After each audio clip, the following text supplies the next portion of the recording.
So పండు గారు next ఏం చేయబోతున్నారు? పన్నీర్ కాజు పకోడా అండి. పన్నీర్ కాజు పకోడా. అవునండి. వావ్.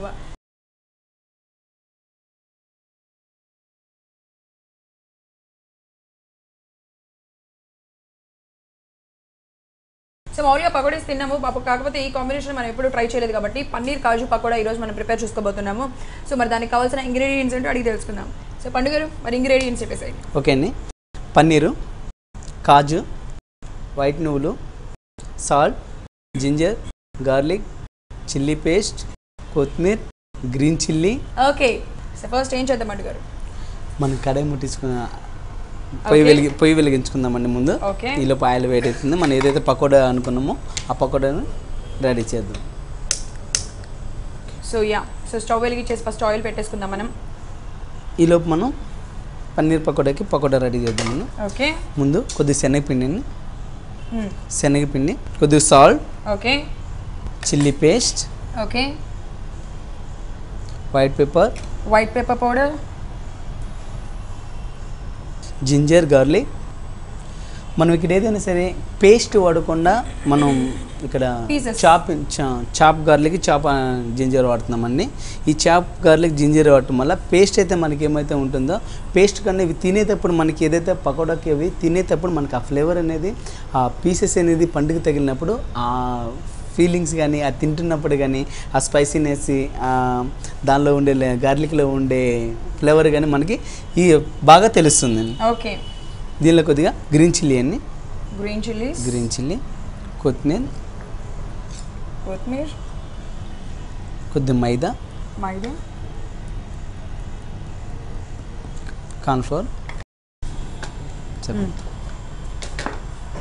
Okay okay. మనం దీనిలో కొద్దిగా వాటర్ పోసుకొని కొద్దిగా దీన్ని లూజ్ చేసుకుందాం, కలుపుకుందాం. కొద్దిగా వాటర్ ఇలా కలిపేసుకున్నామండి. దీనిలో మనం కొద్దిగా కాజు వేసేనా మొత్తం లేకపోతే హాఫ్ వేసేసేయండి మొత్తం. ఓకే. దీనిలో మనం కాజు వేసేసుకున్నాం. దీనిలో ఇప్పుడు మనం పన్నీర్ వేసుకుందాం.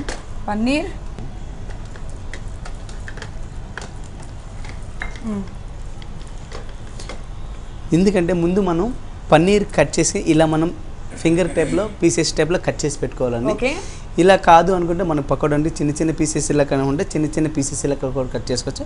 ఈ టైప్లో కట్ చేసుకుంటే ఏంటంటే మనకి అది తినేటప్పుడు ఆ పకోడా అనేది మనకి ఆ పన్నీర్లో ఉన్నది ఇది మనకి ఈజీగానే అర్థమవుతూ ఉంటుంది. ఓకే. అంటే దీన్ని జస్ట్ అలా కలిపేసుకొని డైరెక్ట్ వేసేసుకోవడమేనా లేకపోతే అలా పెట్టుకోవాలి ఏమైనా 15 minutes కానీ 10 minutes? అవసరం లేదని ఈ రకంగా కలుపుకుంటే సరిపోతుంది. మనం పన్నీర్ కలుపుకునే ముందు కోటింగ్ కలుపుకొని ఇలా పకోడీకి ముందు మనం ఎలా అయితే కలుపుకున్నాం అలా కలుపుకొని తర్వాత పన్నీర్ వేయాలని. ముందుగానే డైరెక్ట్గా పన్నీర్ వేయకుండా పన్నీర్ వేసి మనం కలిపితే కనుక పన్నీర్ కలుపుతూ ఉంటుంటే ఈ పన్నీర్ అనేది ఇరిగిపోతుంది. కాబట్టి ముందు కోటింగ్ కలుపుకొని తర్వాత పన్నీర్ వేసి తర్వాత మనం ఈ విధంగా మెల్లగా స్లోగా కలుపుకుంటే సరిపోతుంది. ఓకే. సో ఇప్పుడు మొత్తం అయిపోయినట్టేనా లేకపోతే ఇంకేమైనా ఇంగ్రీడియంట్స్ యాడ్ చేయాలా అందులో? దీనిలో కొద్దిగా మనం నువ్వులు వేసుకుందామండి. నువ్వులు వేసేసేయండి.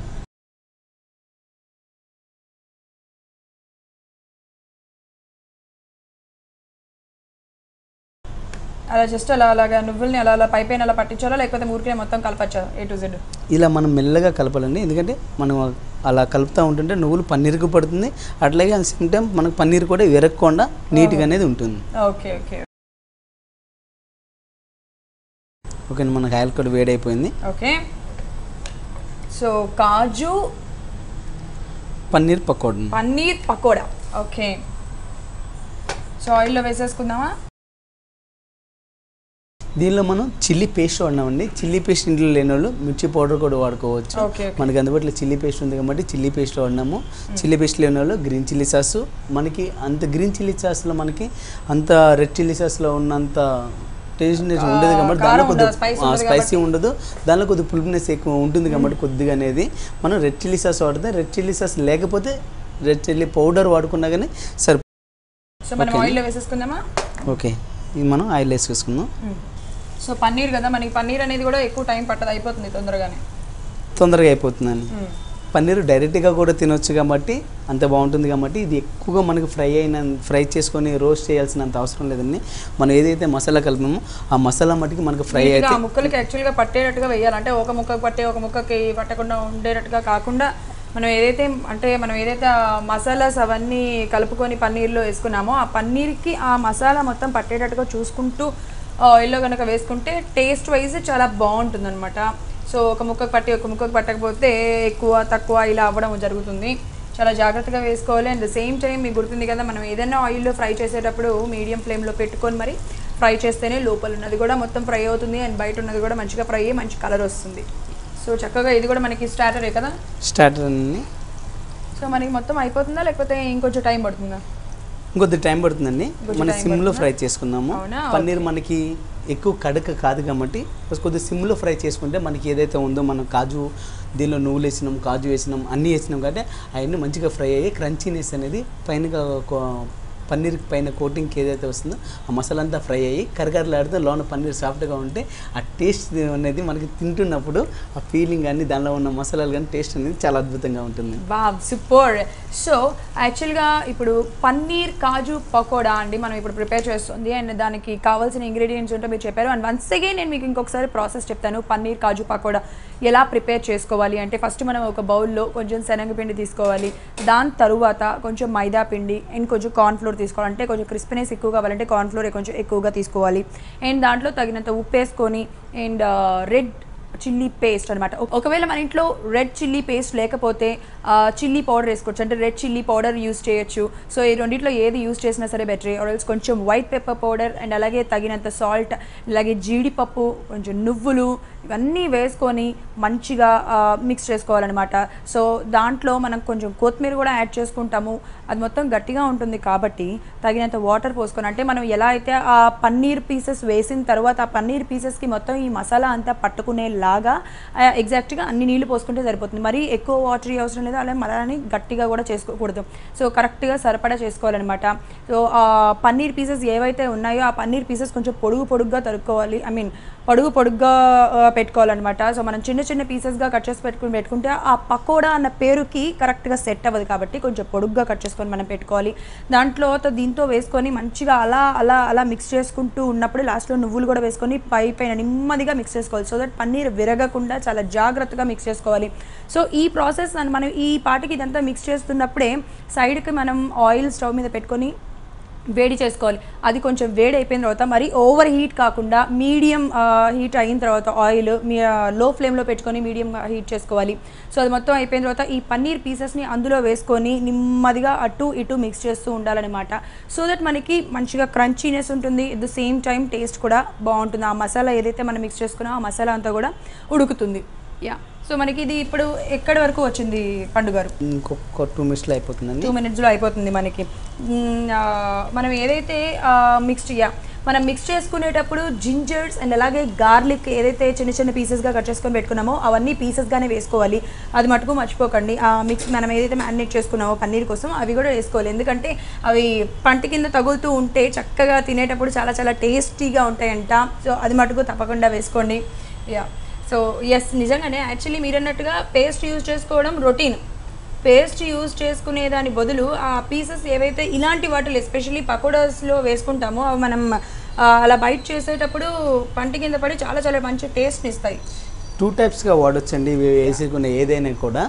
మనం పేస్ట్ కానీ ఈ మన చాపింగ్ కానీ జింజర్ గార్లిక్ పేస్ట్ కానీ జింజర్ గార్లిక్ చాపింగ్ కానీ మనం చేసే ఐటెం బట్టి దీనిలో ఏదైతే బాగుంటుంది, ఏదైతే ఎలా టేస్ట్ వస్తుందని చూసి మనం అట్లా వేసుకుంటేనే కరెక్ట్గా వస్తుందండి. ఒకవేళ దీనిలో పేస్ట్ బదులు చాపింగ్ బదులు పేస్ట్ అన్నా కానీ మనకి అవి కొద్దిగా, ఎందుకంటే పేస్ట్లో మనకి వాటర్ అనేది వస్తుందండి. దీనిలో మనం ఎక్కడ కూడా కోటింగ్లో తప్ప డైరెక్ట్ ఎక్కడ మనది కర్రీలు చేస్తున్నప్పుడు కానీ ఇంకా బిర్యానీలు చేసినప్పుడు దానిలో ఆల్రెడీ మనం బాటిల్లోకి వెళ్ళి తీస్తాం కాబట్టి దానిలో వేసినా కానీ ఏం కాదండి. దీనిలో పకోడా కాబట్టి అది తినేటప్పుడు మనకి ఆ ఫ్లేవర్స్ కానీ ఆ అరోమా కానీ రావాలంటే ఇట్లా మనం చాపింగ్ చేసుకోవటమే కరెక్ట్ అండి. ఓకే, సో మరి అయిపోయిందా? అయిపోయిందండి. ఇది ఒక బౌల్లోకి తీసేసుకోవడమేనా? తీసేసుకుందాం. ఓకే,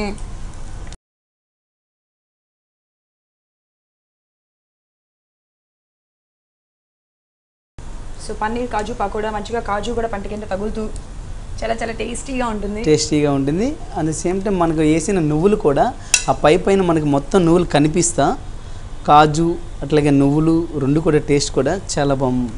సో దీనిపైన కొత్తిమీర అయినా నేను లైట్గా కొత్తిమీర వేసేసేయండి.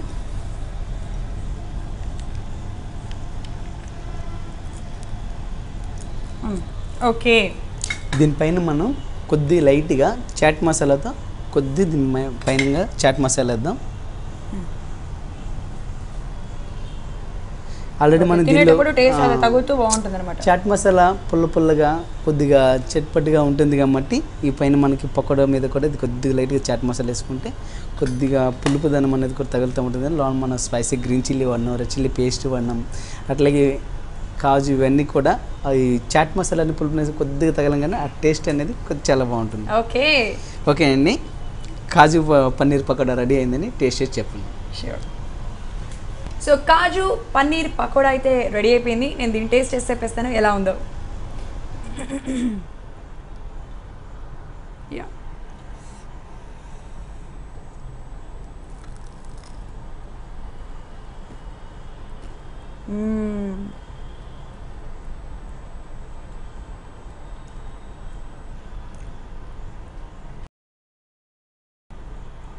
సూపర్, చాలా బాగుంది. ఆ పైన మనం వేసిన ఏమంటారు ఆ మసాలాస్ అన్ని మంచి క్రిస్పీగా, ఆ నువ్వులు తగులుతూ అండ్ అలాగే ఆ జీడిపప్పు తగులుతూ, వావ్, చాలా చాలా చాలా చాలా టేస్టీగా ఉంది. తప్పకుండా మీరు కూడా ట్రై చేసేయండి పన్నీర్ కాజు పకోడా. సో పండుగరు రెండు కూడా చాలా చాలా బాగా చేశారు. ఒకటి పన్నీర్ కాజు పకోడా అండ్ అలాగే ఫస్ట్ చేశారు కదా కర్డ్ టిక్కీ, ఆ రెండు కూడా చాలా బాగున్నాయి, బ్రహ్మాండంగా. వాట్ ఏ టేస్ట్ అనిపించేసినాయి మన ప్రోగ్రామ్కి తగ్గట్టుగా. Thank you so much. Thank you. చూసేసారు కదా కర్డ్ టిక్కీ అండ్ అలాగే పన్నీర్ కాజు పకోడా, చాలా బాగున్నాయి, వాట్ ఏ టేస్ట్ అనిపించేసినాయి. తప్పకుండా మీరు ట్రై చేయండి. మళ్ళీ వచ్చే ఎపిసోడ్లో మరిన్ని రుచులతో కలుసుకుందాం. అంతవరకు సెలవు, బాయ్.